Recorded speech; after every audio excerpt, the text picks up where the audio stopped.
พระราชธิดาพระองค์ใหญ่เสด็จคันไลสู่แดนสวงเสียงร่ำไห้สะท้อนสถานสวงพระเป็นดั่งดวงใจไทยประชา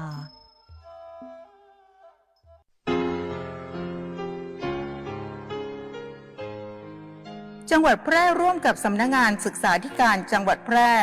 ขอเชิญทุกท่านร่วมเสนอชื่อครูผู้สร้างการเปลี่ยนแปลงในชีวิตศิษย์และเป็นครูผู้มีคุณูปการต่อการศึกษาควรค่าแก่การได้รับการยกย่องเชิดชูเกียรติเพื่อเข้ารับพระราชทานรางวัลสมเด็จเจ้าฟ้ามหาจักรีครั้งที่ 7 ปีพุทธศักราช 2570 ผู้มีสิทธิเสนอชื่อครูเพื่อเข้ารับการคัดเลือกระดับจังหวัด 1. สถานศึกษาขั้นพื้นฐานโดยความเห็นชอบของคณะกรรมการสถานศึกษา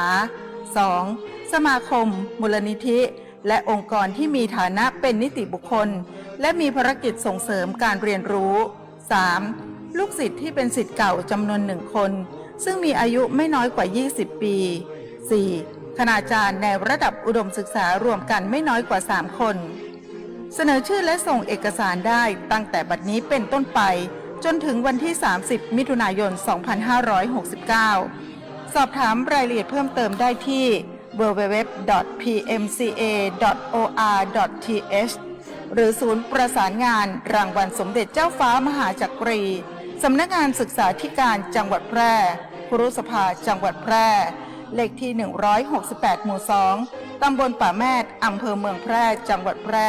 หมายเลขโทรศัพท์ 054-520-807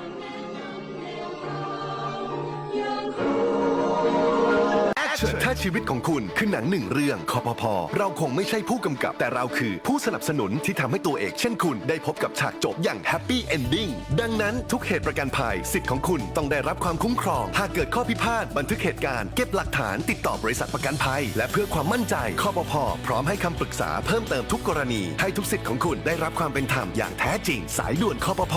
1186 Line Official @OIC Connect คปภ.คุ้มครองผู้ทำประกันภัยประกันภัยคุ้มครองคุณเมื่อถูกมิจฉาชีพหลอกเผลอโอนเงินไปแล้วสิ่งสำคัญที่สุดคือต้องรีบตั้งสติและดำเนินการทันทีขั้นแรกรีบโทรหาธนาคารของคุณเพื่อแจ้งระงับบัญชีที่เกี่ยวข้องทันทีขั้นที่ 2 รวบรวมหลักฐานทั้งหมดและไปแจ้งความกับตำรวจโทร 1441 หากมีข้อสงสัยติดต่อธนาคารแห่งประเทศไทยโทร 1213 มีสติไม่เสียสตางค์ย้ำอีกครั้งธนาคารแห่งประเทศไทยโทร 1213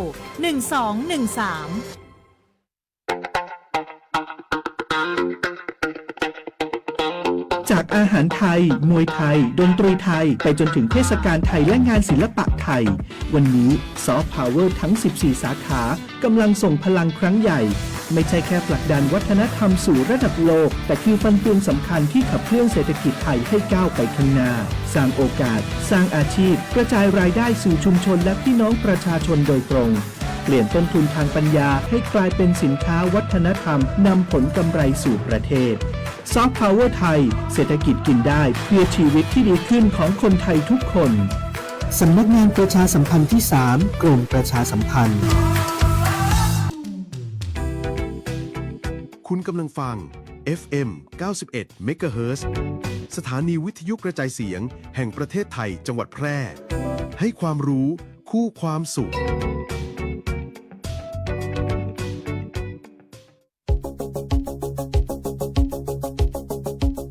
ข่าวสารฉับไวใกล้ตัวบริการทันใจร่วมแรงร่วมใจงานบ้านงานบุญประกวดราคาโปร่งใส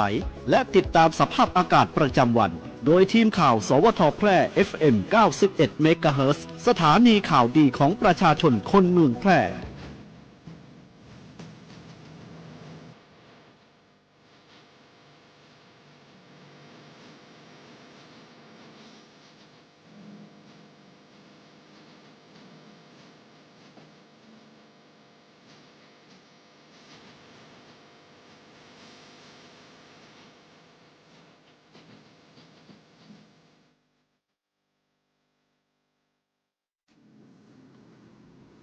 สวัสดีครับสถานีวิทยุกระจายเสียงแห่งประเทศไทยจังหวัดแพร่เสนอข่าวท้องถิ่นประจำวันศุกร์ที่ 12 มิถุนายน พุทธศักราช 2569 โดยมีหัวข้อข่าวดังนี้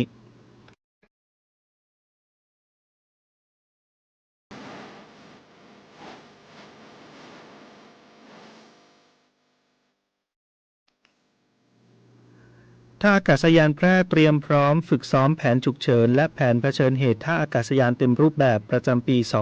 2569 กรมสวัสดิการและคุ้มครองแรงงานอบรมยกระดับความปลอดภัยในการทำงานลดความเสี่ยงอุบัติเหตุจากเครื่องจักรในสถานประกอบการจังหวัดแพร่ขณะที่สำนักงานสวัสดิการและคุ้มครองแรงงานจังหวัดแพร่เชิญชวนร่วมบริจาคโลหิตเนื่องในวันต่อต้านยาเสพติดโลกประจำปี 2569 คณะรัฐมนตรีน้อมรำลึกพระมหากรุณาธิคุณเจ้าฟ้าพัชรกิติยาภา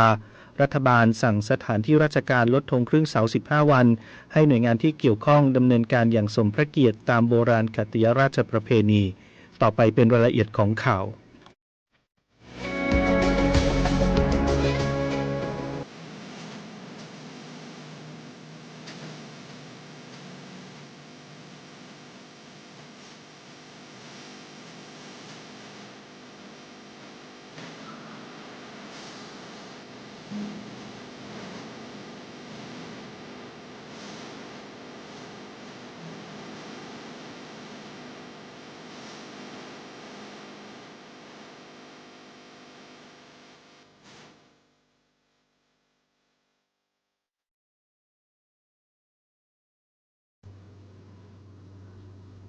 ท่าอากาศยานแพร่เตรียมพร้อมฝึกซ้อมแผนฉุกเฉินและแผนเผชิญเหตุท่าอากาศยานเต็มรูปแบบประจำปี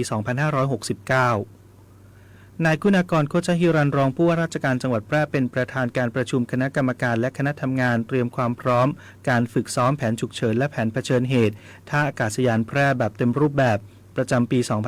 2569 กรณีอากาศยานประสบอุบัติเหตุในบริเวณท่าอากาศยานและพบผู้บุกรุกเข้าพื้นที่การบินณห้องประชุมศูนย์บริหารจัดการน้ำจังหวัดแพร่องค์การบริหารส่วนจังหวัดแพร่เพื่อเตรียมความพร้อมด้านการบริหารจัดการเหตุฉุกเฉินและเสริมสร้างความร่วมมือระหว่างหน่วยงานภาครัฐภาคเอกชนและหน่วยงานความมั่นคงที่เกี่ยวข้องกับการรักษาความปลอดภัยท่าอากาศยานแพร่ให้สามารถปฏิบัติงานได้อย่างมีประสิทธิภาพเมื่อเกิดสถานการณ์ฉุกเฉินที่ประชุมได้มีการรับทราบรายละเอียดโครงการฝึกซ้อมแผนฉุกเฉินและแผนเผชิญเหตุท่าอากาศยานแพร่เต็มรูปแบบประจำปี 2569 และร่วมกันพิจารณาสถานการณ์จำลองสำหรับการฝึกซ้อมแผนผังจุดต่างๆในพื้นที่เกิดเหตุรวมถึงบทบาทหน้าที่และภารกิจของแต่ละหน่วยงานที่เข้าร่วมสนับสนุนการฝึกซ้อมเพื่อให้การปฏิบัติการเป็นไปในทิศทางเดียวกันสามารถบูรณาการการทำงานร่วมกันได้อย่างมีประสิทธิภาพและพร้อมรองรับสถานการณ์ฉุกเฉินที่อาจเกิดขึ้นในพื้นที่ท่าอากาศยานได้อย่างทันท่วงทีโดยการฝึกซ้อมดังกล่าวถือเป็นส่วนสำคัญในการทดสอบความพร้อมของบุคลากรระบบสั่งการและการประสานงานระหว่างหน่วยงานต่างๆเพื่อยกระดับมาตรฐานความปลอดภัยด้านการบินและสร้างความเชื่อมั่นแก่ประชาชนและผู้ใช้บริการท่าอากาศยานแพร่ต่อไปกรมสวัสดิการและคุ้มครองแรงงานอบรมยกระดับความปลอดภัยในการทำงานลดความเสี่ยงอุบัติเหตุจากเครื่องจักรในสถานประกอบการจังหวัดแพร่วันนี้ที่ห้องประชุมสถาบันพัฒนาผู้นำท้องถิ่นตำบลสูงเม่นอำเภอสูงเม่น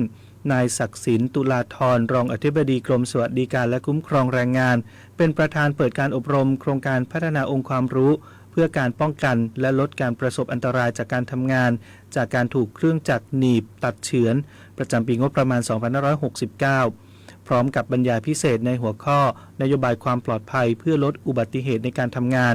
โดยมุ่งส่งเสริมให้ในจ้างลูกจ้างผู้ประกอบการและกลุ่มวิสาหกิจชุมชนที่ใช้เครื่องจักรในการผลิตเฟอร์นิเจอร์เครื่องเรือนและผลิตภัณฑ์ไม้สักซึ่งเป็นอุตสาหกรรมสำคัญของจังหวัดแพร่ได้ตระหนักถึงความปลอดภัยในการทำงานและสามารถนำมาตรการป้องกันอุบัติเหตุไปปรับใช้ได้อย่างเป็นระบบรองอธิบดีกรมสวัสดิการและคุ้มครองแรงงานกล่าวว่าการป้องกันอุบัติเหตุจากเครื่องจักรต้องเริ่มจากการป้องกันที่ตัวเครื่องจักรเป็นอันดับแรกโดยเครื่องจักรควรมีอุปกรณ์ป้องกันอันตรายและระบบเซ็นเซอร์ตัดการทำงานเมื่อเกิดความเสี่ยงรวมถึงการจัดวางตำแหน่งการทำงานให้ผู้ปฏิบัติงานอยู่ห่างจากจุดอันตรายมากที่สุดขณะเดียวกันผู้ปฏิบัติงานต้องสวมใส่อุปกรณ์คุ้มครองความปลอดภัยส่วนบุคคลเช่นหมวกนิรภัยแว่นตานิรภัยถุงมือรองเท้าและอุปกรณ์ป้องกันอื่นๆให้เหมาะสมกับลักษณะงานซึ่งจะช่วยลดการบาดเจ็บและความสูญเสียจากการทำงานได้อย่างมีประสิทธิภาพสำหรับกิจกรรมการอบรมประกอบด้วยการบรรยายเกี่ยวกับนโยบายความปลอดภัยการคุ้มครองสิทธิผู้ประกันตนกรณีประสบอันตรายหรือเจ็บป่วยจากการทำงานการให้ความรู้ด้านกฎหมายความปลอดภัยอาชีวอนามัยและสภาพแวดล้อมในการทำงานเกี่ยวกับการผลิตภัณฑ์ไม้และการใช้เครื่องจักร ตลอดจนกิจกรรมระดมความคิดเห็นการประเมินความเสี่ยงและการกำหนดมาตรการป้องกันอุบัติเหตุจากการทำงานด้านสำนักงานสวัสดิการและคุ้มครองแรงงานจังหวัดแพร่ได้เชิญชวนร่วมบริจาคโลหิตเนื่องในวันต่อต้านยาเสพติดโลกประจำปี 2569 สำนักงานสวัสดิการและคุ้มครองแรงงานจังหวัดแพร่ขอเชิญชวนประชาชนชาวจังหวัดแพร่หน่วยงานภาครัฐภาคเอกชนสถานประกอบกิจการและผู้ใช้แรงงานร่วมบริจาคโลหิตเพื่อช่วยเหลือผู้ป่วยและสำรองโลหิตให้เพียงพอต่อความต้องการของสถานพยาบาลเนื่องในวันต่อต้านยาเสพติดโลกประจำปี 2569 ซึ่งตรงกับวันที่ 26 มิถุนายนของทุกปีเพื่อร่วมแสดงพลังแห่งการให้สร้างจิตสำนึกในการทำความดีเพื่อสังคมและร่วมรณรงค์ต่อต้านยาเสพติดอย่างสร้างสรรค์โดยกิจกรรมรับบริจาคโลหิตจะจัดขึ้นในวันศุกร์ที่ 26 มิถุนายน 2569 ณ ศูนย์ประชุมและแสดงศิลปวัฒนธรรมล้านนาตะวันออกและกลุ่มประเทศ GMS ตำบลทุ่งโฮงอำเภอเมืองแพร่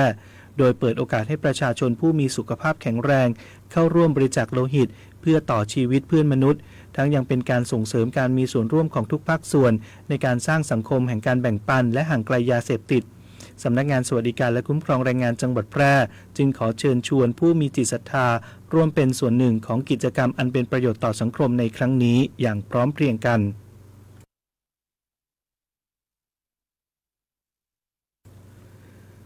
คณะรัฐมนตรีน้อมรำลึกพระมหากรุณาธิคุณเจ้าฟ้าพัชรกิติยาภารัฐบาลสั่งสถานที่ราชการลดธงครึ่งเสา15 วันและให้หน่วยงานที่เกี่ยวข้องดำเนินการอย่างสมพระเกียรติตามโบราณขัตติยราชประเพณีวันนี้นางสาวรัชดา ธดาดิเรกโฆษกประจำสำนักนายกรัฐมนตรีเปิดเผยหลังการประชุมคณะรัฐมนตรีนัดพิเศษ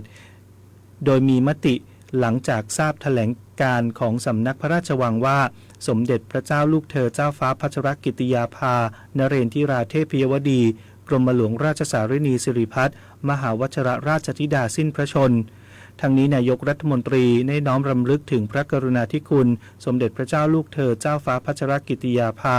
นเรนทิราเทพยวดีกรมหลวงราชสารินีสิริพัฒน์มหาวชิรราชธิดา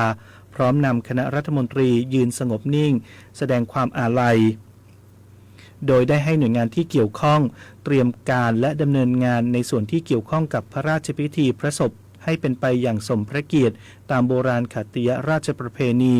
สมเด็จพระเจ้าลูกเธอเจ้าฟ้าพัชรกิติยาภานเรนทิราเทพยวดีกรมหลวงราชสารินีสิริพัฒน์มหาวชิรราชธิดาดังนี้ 1. ให้สถานที่ราชการรัฐวิสาหกิจหน่วยงานของรัฐและสถานศึกษาทุกแห่งลดธงครึ่งเสาเป็นเวลา15 วันตั้งแต่วันที่ 12 มิถุนายน 2569 เป็นต้นไป 2. ให้ข้าราชการพนักงานรัฐวิสาหกิจและเจ้าหน้าที่ของรัฐไว้ทุกข์มีกำหนด15 วันตั้งแต่วันที่ 12 มิถุนายน 2569 เป็นต้นไปสำหรับประชาชนทั่วไปขอให้พิจารณาดำเนินการตามความเหมาะสมโฆษกประจำสำนักนายกรัฐมนตรีกล่าวเพิ่มเติมว่านอกจากนี้ที่ประชุมคณะรัฐมนตรีได้มอบหมายให้หน่วยงานต่างๆดำเนินการดังต่อไปนี้ 1. สำนักงานปลัดสำนักนายกรัฐมนตรีรับไปดำเนินการแต่งตั้งคณะกรรมการจัดงานพระราชพิธีพระศพสมเด็จพระเจ้าลูกเธอเจ้าฟ้าพัชรกิติยาภานเรนทิราเทพยวดีกรมหลวงราชสารินีสิริพัฒน์มหาวชิรราชธิดาโดยมีนายกรัฐมนตรีเป็นประธานปลัดสำนักนายกรัฐมนตรีเป็นกรรมการและเลขานุการและกราบบังคมทูลเชิญพระบรมวงศานุวงศ์เป็นองค์ที่ปรึกษารวมทั้งให้ดำเนินการแต่งตั้งคณะกรรมการฝ่ายต่างๆเช่นฝ่ายอำนวยการจัดงานพระราชพิธีฝ่ายจัดการพระราชพิธีฝ่ายจัดสร้างพระเมรุสิ่งปลูกสร้างราชรถพระยานมาตรฝ่ายประชาสัมพันธ์ฝ่ายรักษาความปลอดภัยและแจ้งส่วนราชการให้จัดข้าราชการไปร่วมเฝ้าในพระพิธีธรรมสวดพระอภิธรรมเป็นเวลา100 วันเป็นประจำทุกวัน 2. กระทรวงวัฒนธรรมโดยกรมศิลปากรดูแลรับผิดชอบในเรื่องรูปแบบพิธีและการจัดสร้างพระเมรุ 3. สำนักเลขาธิการคณะรัฐมนตรีจัดผลัดเวรเฝ้าของคณะรัฐมนตรีไปเฝ้าในพระพิธีธรรมสวดพระอภิธรรม 4. กระทรวงมหาดไทยและกรุงเทพมหานครจัดกิจกรรมถวายพระกุศลเพื่อให้ประชาชนร่วมในการถวายสักการะแด่สมเด็จพระเจ้าลูกเธอเจ้าฟ้าพัชรกิติยาภานเรนทิราเทพยวดีกรมหลวงราชสารินีสิริพัฒน์มหาวชิรราชธิดา 5. กรมประชาสัมพันธ์รับไปดำเนินการเผยแพร่พระกรณียกิจของสมเด็จพระเจ้าลูกเธอเจ้าฟ้าพัชรกิติยาภานเรนทิราเทพยวดีกรมหลวงราชสารินีสิริพัฒน์มหาวัชรราชธิดาอย่างต่อเนื่องและประสานความร่วมมือกับกระทรวงการต่างประเทศในการจัดทำคำแปลภาษาอังกฤษด้วยสวัสดีเจ้าน้ำตาลพิจักคณะนะเจ้าขอเชิญชวนฮีโร่เจ้าประจำตีสัญญาว่าจะมาบริจาคเลือดตึง3 เดือนและคนตีมาบริจาคเตือแรกอยากให้อยู่ด้วยกันเป็นหมื่นส่วนคนตีหายไปหมู่เฮายังรอคุณปิกมาหาเสมอเนอะเจ้าสำหรับไผ่ที่ยังบ่เคยบริจาคเลือดมาลองเป็นผู้ฮื้อและมาเป็นครอบครัวเดียวกันเนอะเจ้าเพราะทุกวินาทีคือโอกาสช่วยชีวิตการฮื้อเลือดเลยเป็นเรื่องที่รอวันผูกบ่ได้ติดตาม Give But Now ฮื้อเลือดฮื้อได้ฮื้อเลยได้ทุกแพลตฟอร์ม Official ของศูนย์บริการโลหิตแห่งชาติสภากาชาดไทยเจ้าผมคิดว่าลองเสพแล้วมันจะไม่เป็นอะไรแต่ตอนนี้ผมเสียทั้งความไว้ใจและเสียอนาคต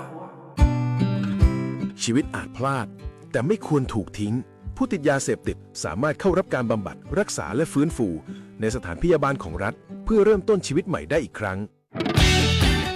พลาดได้รักษาได้ชีวิตไปต่อด้วยความปรารถนาดีจากสำนักงานประชาสัมพันธ์ที่ 3 กรมประชาสัมพันธ์กฎหมายง่ายจังแค่ฟังก็เข้าใจโดยสำนักงานกิจการยุติธรรมตอนถูกหรือผิดสิทธิป้องกันตัวพี่ไม้ดูนั่นสิโจรกำลังกระชากสร้อยทองป้าคนนั้นน่ะมันจะต่อยป้าเขาแล้วอะเฮ้ยหยุดนะเว้ยพี่ครับช่วยผมจับตัวคนร้ายไว้หน่อยมีอะไรเรียกตำรวจทีพี่ไม้พี่ไม่กลัวโดนข้อหาทำลายร่างกายเขาเหรอพี่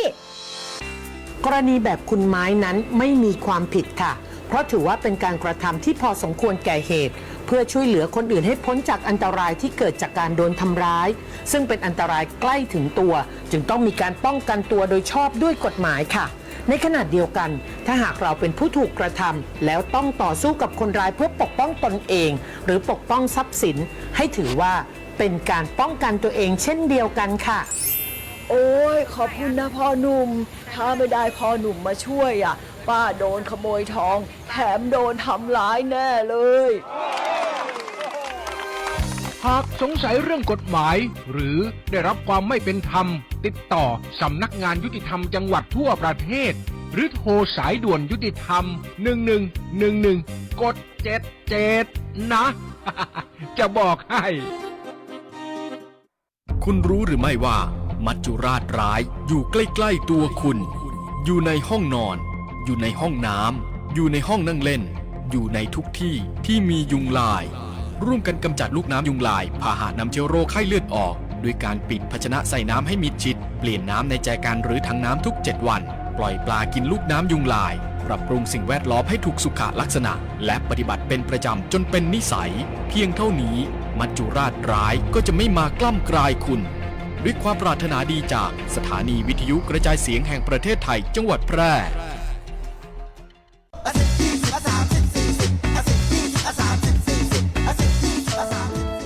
ถ้าความเร็วบนท้องถนนในชุมชนเป็นตัวเลขเหล่านี้ก็คงดีแต่ในความเป็นจริงยังมีผู้ขับขี่ใช้ความเร็วสูงและการขับรถเร็วเกินกฎหมายกำหนดยังเป็นสาเหตุหลักที่ทำให้เกิดอุบัติเหตุเดินทางถึงบ้านอย่างปลอดภัยขับขี่ด้วยความใส่ใจอย่าขับเร็วอย่าขับซิ่งขับขี่ปลอดภัยลดความเร็วลดอุบัติเหตุด้วยความปรารถนาดีจากกองทุนเพื่อความปลอดภัยในการใช้รถใช้ถนนและสำนักงานขนส่งจังหวัดแพร่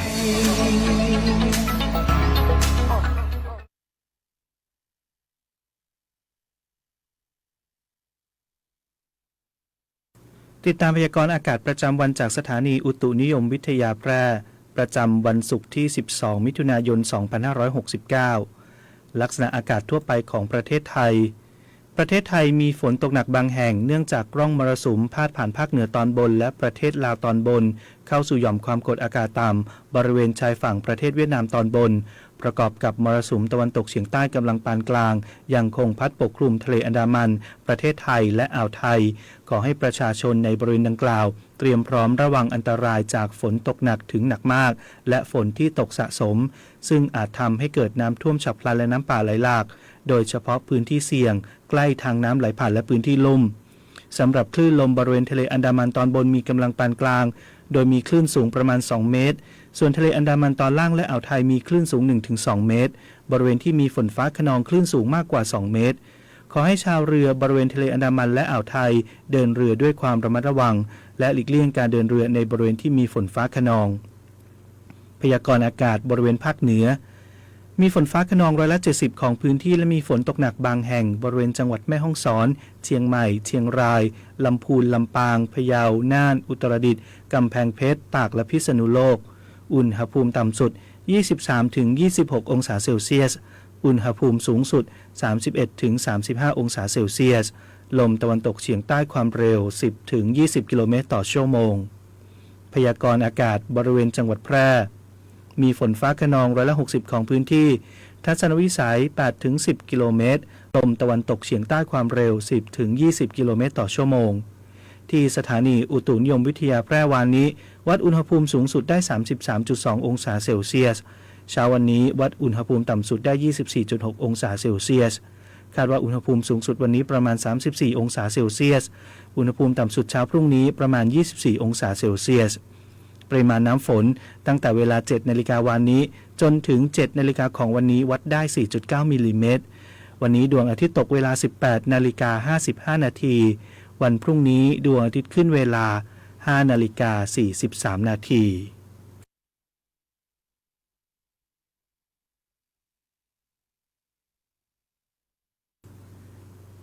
สถิตในใจตราบนิรันดร์ข้าพระพุทธเจ้าข้าราชการและเจ้าหน้าที่สถานีวิทยุกระจายเสียงแห่งประเทศไทยจังหวัดแพร่กรมประชาสัมพันธ์จบข่าวธนชัยสุวรรณากาศอ่าน